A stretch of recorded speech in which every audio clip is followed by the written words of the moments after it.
Hello guys, in this video I'm going to show you how to print a document in the Google Docs app. But for that, don't forget to subscribe, leave a comment down below, because at 10,000 subscribers I'm going to show you my whole YouTube revenue statistics and growth strategy. So without further ado, let's just jump right into it. First you have to open up the Google Docs app, and here it opens up in Drive files where we have our documents.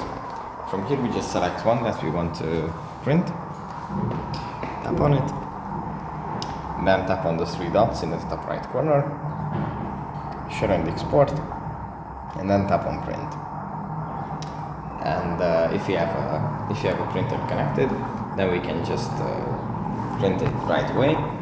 Otherwise, we might run into a problem. But yeah, that's pretty much how you do it. Thanks for watching, and I'll see you in the next one.